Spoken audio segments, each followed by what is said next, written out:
Hello दोस्तों, मैं लाल जी आपका गुरुकुल इंस्टीट्यूट सूची में स्वागत करता हूं। ये रेलवे के लिए साइंस की एक नई सीरीज जिसमें railway group D, railway NTPC व अन्य कॉम्पिटिटिव एग्ज़ाम जिनमें साइंस पूछी जाती है उन सब को कवर करती है, जिसमें हम आपको रोज़ 25 क्वेश्चंस का एक सेट दिया करेंगे जिसको आप करें बेहतर ढंग से। और मैं आपको ये आशा दिलाता हूँ कि आपको 25 क्वेश्चंस में से रेलवे में 25 क्वेश्चन पूरे के पूरे करने में मदद करेगा। आप मेरे साथ इस प्रैक्टिस सेट को करें जिसमें हम आपको काफ़ी रिसर्च किए हुए क्वेश्चंस लेकर आते हैं। सबसे पहला क्वेश्चन, सूर्य की फोटोग्राफी के लिए किस उपकरण का प्रयोग किया जाता है, जिसमें 4 ऑप्शन आपके सामने हैं। सबसे पहला स्पेक्ट्रोहीलियोग्राफ, बी सोनार, सी साइक्लोट्रॉन, डी सिस्मोग्राफ। इसमें राइट आंसर क्या है आप सभी बताएं। आपके लिए 1 सेकंड दिया जाता है। इसमें राइट आंसर है स्पेक्ट्रोहीलियोग्राफ। दूसरा क्वेश्चन आपके सामने है जिसमें किलोवाट घंटा एक यूनिट है। आपको बताना है ये किसकी यूनिट है, ऊर्जा का, बी शक्ति का, सी बल का, डी संवेग का। ये SSC stenographer exam 2010, SSC CPO exam 2008 में पूछा गया क्वेश्चन है। आपको दिए जाते हैं 1 सेकंड। ऊर्जा का, किलोवाट घंटा ऊर्जा का मात्रक है, जिसमें ए राइट आंसर है। इसके बाद अगला क्वेश्चन, थर्म किसका यूनिट है, थर्म किसका यूनिट है ये पूछा गया है। नंबर ए शक्ति का, बी ऊष्मा का, सी प्रकाश का, डी दूरी का। आपको दिया जाता है 1 सेकंड का समय, क्योंकि ये बहुत बार बार पूछे जाने वाले क्वेश्चन हैं। इसमें आप राइट आंसर है बी ऊष्मा का। अब अगला क्वेश्चन हमारा है 4 नंबर, जिसमें पूछा गया है बहुत उच्च तापमान को मापने के लिए हम किसका प्रयोग करते हैं। ऑप्शन ए है मरकरी तापमापी का, बी है प्लेटिनम प्रतिरोध तापमापी का, सी ऑप्शन है ताप विद्युत उत्तापमापी का, डी ऑप्शन है उपर्युक्त में से कोई नहीं। तो इसका राइट आंसर है ताप विद्युत उत्तापमापी। अब अगले क्वेश्चन पे हम लोग चलते हैं। 5वें नंबर का क्वेश्चन। 5वें नंबर का क्वेश्चन है एक्स किरणों के तरंग दैर्ध्य को मापने के लिए कौन से उपकरण का प्रयोग किया जाता है। 4 ऑप्शन आपके सामने हैं। ए ब्रैग स्पेक्ट्रोमापी, बी द्रव्यमान स्पेक्ट्रोमापी, सी जीएम काउंटर, डी साइक्लोट्रॉन। तो इसमें का जो राइट आंसर है वो ए है ब्रैग स्पेक्ट्रोमापी। अब हम लोग अगले क्वेश्चन पर चलते हैं। अगला क्वेश्चन 6 नंबर, हर्ट्ज क्या मापने की यूनिट है। 4 ऑप्शन आपके सामने हैं। ए तरंगों की आवृत्ति, बी तरंग दैर्ध्य, सी तरंगों की तीव्रता, डी तरंगों की स्पष्टता। आपको बताना है। 4 ऑप्शन आपके सामने हैं। इसमें जो राइट आंसर है तरंगों की आवृत्ति है। अब हम लोग अगले क्वेश्चन पर चलेंगे। क्वेश्चन नंबर 7, बोलोमीटर का प्रयोग किसे मापने के लिए किया जाता है। 4 ऑप्शन आपके सामने हैं।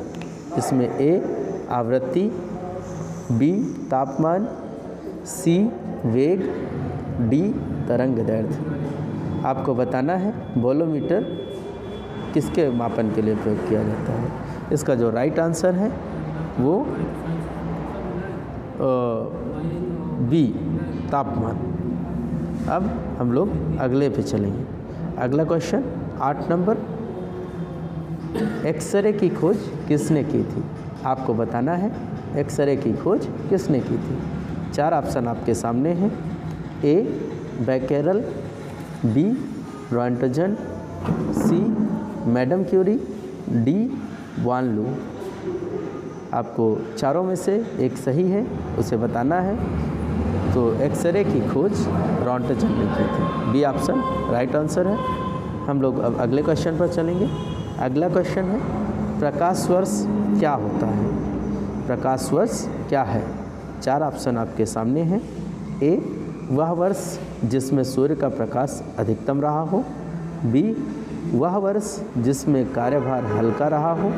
सी, प्रकाश द्वारा एक वर्ष में चली गई दूरी। डी, सूर्य तथा पृथ्वी के बीच की औसत दूरी।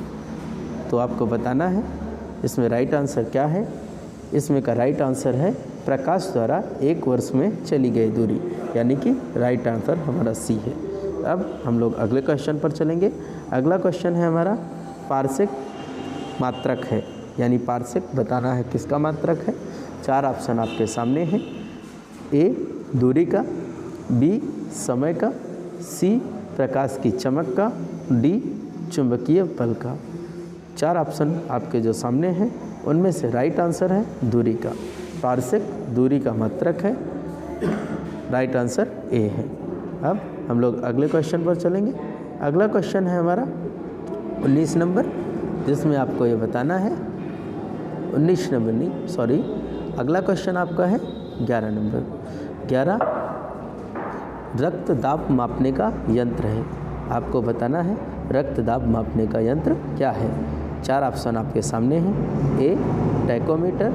B, sphygmomanometer. सी, एक्सटीमीटर। D, barometer. रक्त दाब मापने की जो इकाई है वो राइट आंसर है बी, स्फिग्नोमैनोमीटर। ये यूपी पीएस में पूछा गया, प्री में पूछा गया क्वेश्चन है। हम लोग अब अगले क्वेश्चन पर चलेंगे। अगला क्वेश्चन है 6 फीट लंबे व्यक्ति की ऊंचाई नैनोमीटर में कैसे व्यक्त की जा सकती है लगभग।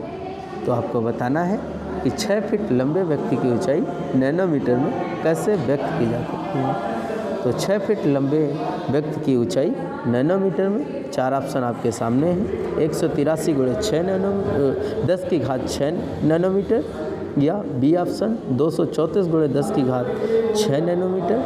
सी, 183 × 10 की घात 7 नैनोमीटर। डी, 181 × 10 की घात 7 नैनोमीटर। ये IAS प्री में पूछा गया क्वेश्चन है और इसमें जो राइट आंसर है वो आपका सी है। हाँ दोस्तों, इसके साथ आप चैनल की कमेंट बॉक्स में हमें आंसर देते रहें और सब्सक्राइब करना इसे ना भूलें, और सब्सक्राइब के साथ बगल में वाले घंटे को भी दबाना ना भूलें। अब हम लोग अगले क्वेश्चन पर चलेंगे। अगला क्वेश्चन 13 नंबर, जो कि है शक्ति का मात्रक है। 4 ऑप्शन आपके सामने हैं। आपको बताना है शक्ति का मात्रक क्या है। Number 1, A, hertz. B, volt. C, watt. D, neutron. तो इसमें आपको बताना है राइट आंसर क्या है। शक्ति का जो मात्रक होता है वो वाट होता है। सी राइट आंसर है आपका। अब हम लोग अगले क्वेश्चन पर चलेंगे। अगला क्वेश्चन है हमारा 14 नंबर, जिसमें बल का मात्रक है, यानी कि बताना है आपको बल का मात्रक क्या है। बल का मात्रक ये MPPSC प्री में पूछा गया क्वेश्चन है। 4 ऑप्शन आपके सामने हैं। A, Faraday. B, Fermi. C, Newton. D, Rutherford. तो राइट आंसर है आपका बल का मात्रक न्यूटन है। अब हम लोग अगले क्वेश्चन पर चलेंगे, जिसमें पूछा गया है कार्य का मात्रक है। इसका मतलब ये कि कार्य का मात्रक क्या है। इसमें 4 ऑप्शन आपके सामने हैं। A, joule. B, neutron. C, watt. D, dyne. तो जो कार्य का मात्रक होता है वह हमारा होता है जूल। ए राइट आंसर है। अब हम लोग अगले क्वेश्चन पर चलेंगे। अगला क्वेश्चन है 16 नंबर। 16 नंबर क्वेश्चन है हमारा दूध के घनत्व को किसके द्वारा मापा जाता है। दूध के घनत्व को किसके द्वारा मापा जाता है। 4 ऑप्शन आपके सामने हैं। A, lactometer. B, hydrometer. C, barometer. D, hygrometer. तो आपको राइट आंसर बताना है दूध के घनत्व को किससे मापा जाता है। राइट आंसर है ए, लैक्टोमीटर। दूध का घनत्व लैक्टोमीटर के द्वारा मापा जाता है। अब हम लोग अगले क्वेश्चन पर चलेंगे। क्वेश्चन नंबर 17, प्रकाश वर्ष किसकी इकाई है। प्रकाश वर्ष 4 ऑप्शन आपके सामने हैं। प्रकाश वर्ष किसकी इकाई है, ये आपको बताना है। ए दूरी की, बी समय की, सी आयु की, डी प्रकाश की तीव्रता की। तो राइट आंसर है आपका दूरी की, यानी ऑप्शन नंबर ए। अब हम लोग अगले क्वेश्चन पर चलेंगे। ये ऊपर वाला question RAS RTS pre 1997 MPPSC Jharkhand PSC mains में पूछा गया क्वेश्चन है। इसका मतलब काफ़ी इंपॉर्टेंट क्वेश्चन हो जाता है। अब हम लोग अगले क्वेश्चन 18 नंबर पर चलेंगे, जिसमें एक दूसरे को सूची 1 को सूची 2 से मिलाना है। सूची 1 को सूची 2 के साथ सुमेलित कीजिए और सूचियों के नीचे दिए गए कूट का प्रयोग करके सही उत्तर चुनिए। तो हमारा दिया गया है उच्च वेग, बी नंबर में तरंग दैर्ध्य, सी दाब, डी ऊर्जा।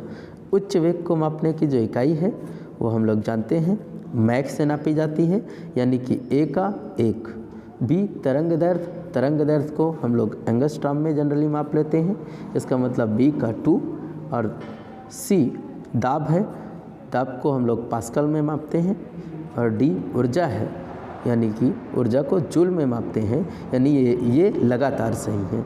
तो आंसर होगा 1 2 3 4, यानी कि राइट आंसर हमारा है सी, जिसमें कि दिया गया है 1 2 3 4।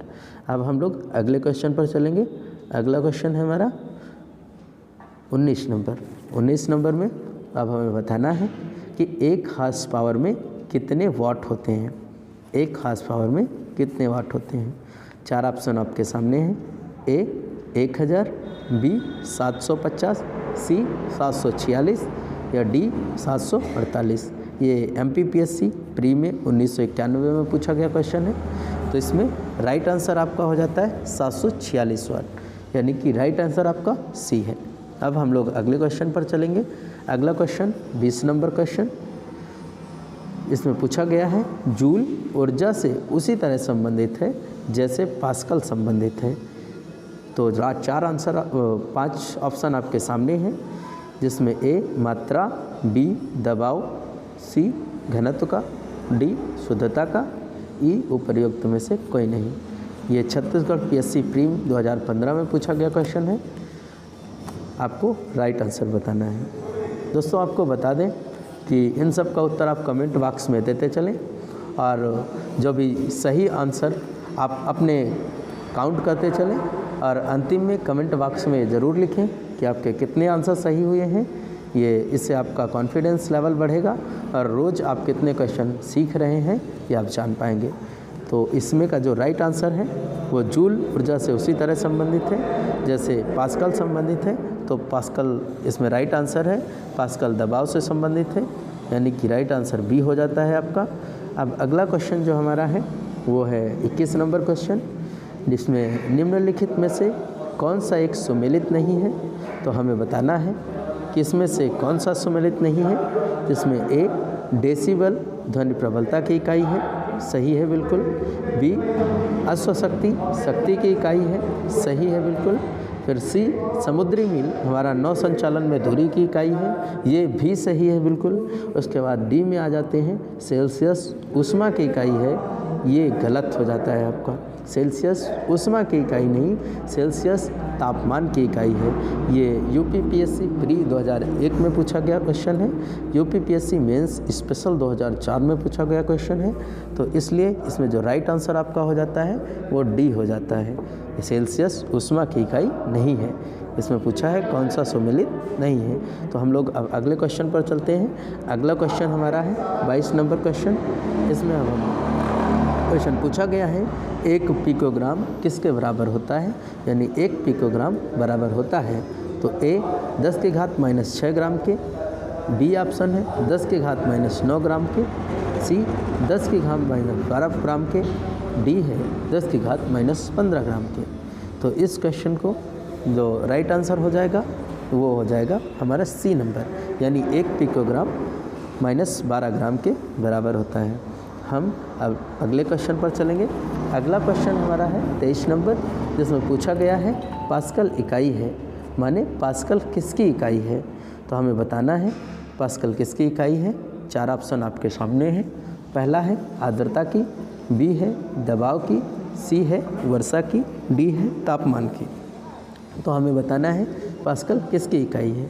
तो पास्कल दबाव की इकाई है या दाब की इकाई है। ये उत्तराखंड पीएससी प्री 2002 में पूछा गया क्वेश्चन है। अब हम लोग अगले क्वेश्चन पर चलेंगे। आप लोग सभी कमेंट में इन सब का उत्तर देते जाएं और अंत में ये ज़रूर बताएं कि आपके कितने क्वेश्चन सही हो रहे हैं, क्योंकि ये बहुत ही इंपॉर्टेंट क्वेश्चंस हैं। जिन भी कम्पिटिटिव एग्जाम में साइंस के प्रश्न पूछे जाते हैं, ये आपके लिए बहुत ही महत्वपूर्ण भूमिका उसमें पूरे में पूरे नंबर लाने में निभाएंगे, ये हम आपसे वादा करते हैं। हम अगले क्वेश्चन पर चलेंगे। अगला क्वेश्चन हमारा है 24 नंबर कि वायुमंडलीय दबाव की इकाई क्या है। वायुमंडलीय दबाव की इकाई ए बार है, या बी ऑप्शन नॉट है, या सी ऑप्शन जूल है, या डी ऑप्शन ओम है। तो इसमें वायुमंडलीय दबाव की जो इकाई होती है वो पहला ऑप्शन हो जाएगा, बार होता है, यानी वायुमंडलीय दबाव की इकाई बार होती है। अब हम लोग अगले क्वेश्चन पर चलेंगे।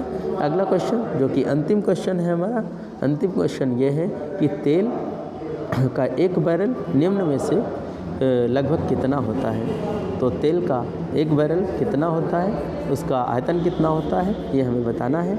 4 ऑप्शन आपके सामने हैं। सबसे पहला है ए नंबर का ऑप्शन 131 लीटर, बी 159 लीटर, सी 179 लीटर, डी 201 लीटर। तो जो हमारा क्रूड ऑयल लाने का बैरल होता है उसमें 159 लीटर लगभग आते हैं। तो हमारा राइट आंसर हो जाएगा बी। ये थी आपकी साइंस की सीरीज़ जिसमें 25 क्वेश्चन हमने आपको कराए हैं। ये आपको रोज़ इसी तरह मिलता रहेगा, टॉपिक वाइज रोज़ हम आपको कराते रहेंगे। और आपके लिए रेलवे एनटीपीसी, जो कि रेलवे एनटीपीसी का दूसरा पेपर होना है, उसके लिए रेलवे ग्रुप डी और अन्य कम्पिटिटिव एग्जाम्स जहाँ पर साइंस पूछी जाती है उसके लिए बहुत ही महत्वपूर्ण हो जाएगा। और हाँ, जितने क्वेश्चन आपके सही हुए हैं वो कमेंट बॉक्स में लिखना ना भूलें। और जितने भी लोग नए हैं वो इस चैनल को सब्सक्राइब करें और इसके बगल में घंटे के बटन को ज़रूर दबाएं, जिससे हमारी जो नई वीडियो है उसका नोटिफिकेशन आपके पास सबसे पहले पहुँचे। धन्यवाद। इस